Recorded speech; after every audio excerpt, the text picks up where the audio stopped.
Newsfeed. Thanks for being with us. Confirmation in the last few days that Joburg's Charlotte Maxeke Hospital will not reopen fully until 2023. In other words, we won't be able to use all of the parts of the hospital for another 2 years. Remember, there was a fire which struck the hospital earlier this year. It's a bit more complicated than just the fire, though, it seems. Tasneem Motara is the Gauteng MEC for Infrastructure Development and Property Management. MEC, good afternoon to you. I suppose let's start here. What needs to happen to make the hospital ready or safe for use? What needs to happen to get all parts of it open again? Yes, thanks for having me, Stephen. I think what needs to happen, it's actually quite extensive works.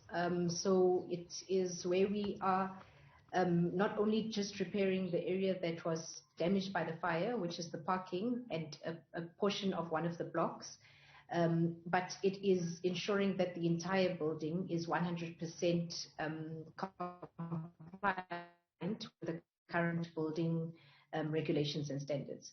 So the minute you have 100% complete evacuation of a building, you then need the local authority to give you the go-ahead to reoccupy. They will do necessary inspections and test the building against the current regulations and building standards, and then give you sort of notices for you to attend to those. So that's what needs to be done.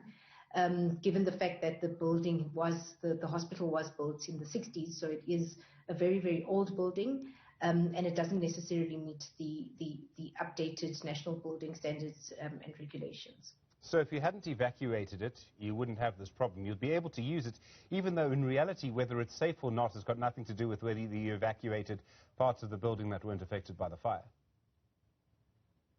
Yeah, practically so. Had they not evacuated the entire building, you would not need the local authority to give you permission to reoccupy. So, for instance, had they just removed the vehicles or just evacuated the area where the fire was, but I think for all intents and purposes, the hospital management did make the correct call. A fire is not something that you can predict, and they made that call in the interest of the safety of patients that were at the facility as well as healthcare workers. So, I mean, essentially what this is about is that the law changed while the hospital stayed the same. Because you want to reoccupy, you now have to comply with the current law. Is that right? Yes, I think, I'm not sure if I got you, but in essence, yes.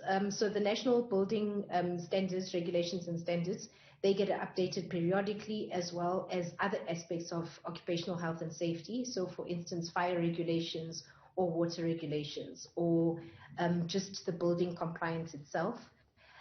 Ultimately, what we're doing with the old building is, because it's structurally sound, we don't necessarily have to demolish the entire building. What we're doing is sort of retrofitting to make it as compliant to the current national building standards and regulations as possible. Of course, it can only be done. Continue, MEC, please.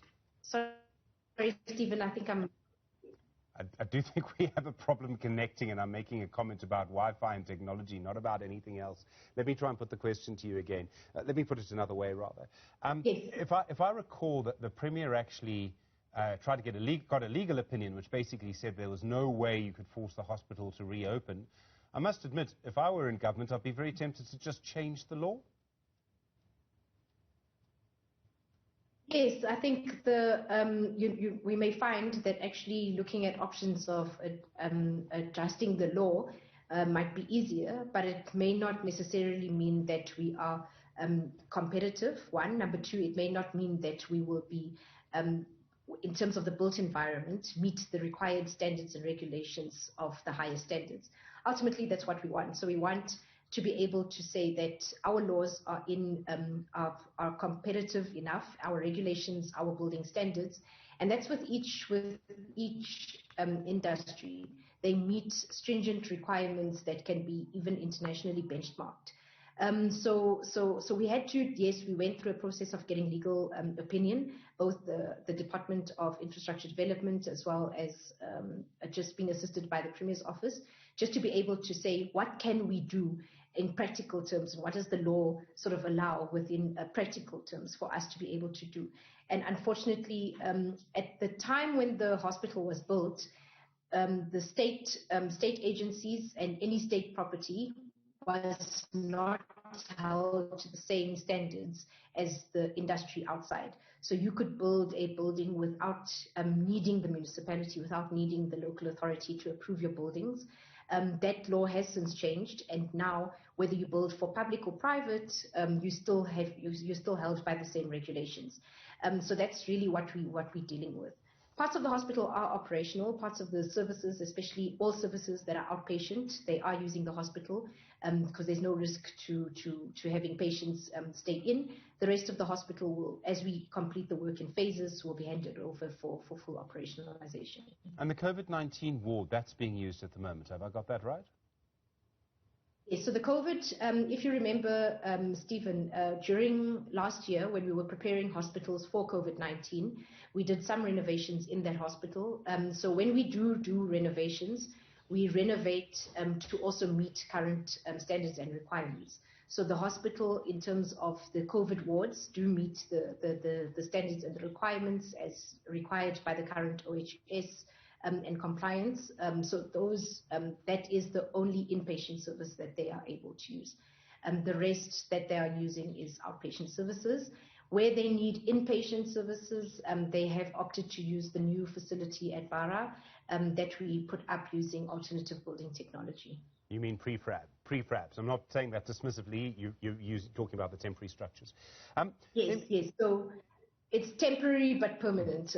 It should last anything between 50 to 60 years. Yes. So MEC, here's the other part of the problem, and I realize this is a long problem. It's got its roots that go back 50, 60 years. It's not your fault, is what I'm trying to say before I ask the question. But Charlotte Maxeke isn't the only hospital in Gauteng that's old. So the risk now is that you're using hospitals that were built in the same way as Charlotte Maxeke, to the same standard. If you have to evacuate any of them for any reason, you're going to be in exactly the same legal position. You won't be allowed to occupy them again. Yes, unfortunately. But what we've done is, so prior to COVID, we had completed what we call conditional assessments of all our hospitals. So part of addressing the OHS and the building standard regulation compliance matters is that you need to have an approved condition assessment done by independent professionals. So that's engineers, structural, civil, electrical, mechanical, as well as architects. So all of that has been done on the hospitals. We do have already contractors in the northern corridor of the province working to address those.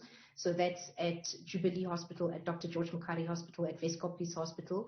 We'll soon be doing the same at the southern corridor hospitals, that's Kopanong Hospital as well as Sebokeng Hospital.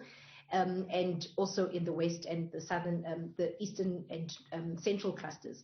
What we had done was, based on the condition assessments, looked at the worst of the hospitals and then prioritized those, of course.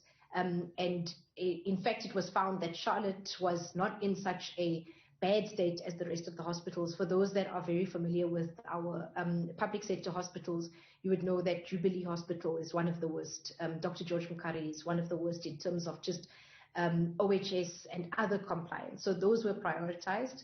In the east, for example, we'll be doing Tambo Memorial Hospital, which has got huge structural problems, just water supply issues, and of course just the fact that they've expanded their services in that hospital over time, but services for the hospital have not kept up to speed. We also will be doing work at Beki Mlangeni. So we're doing all we can to sort of catch up with the fact that all our hospitals are not meeting the current building requirements and standards.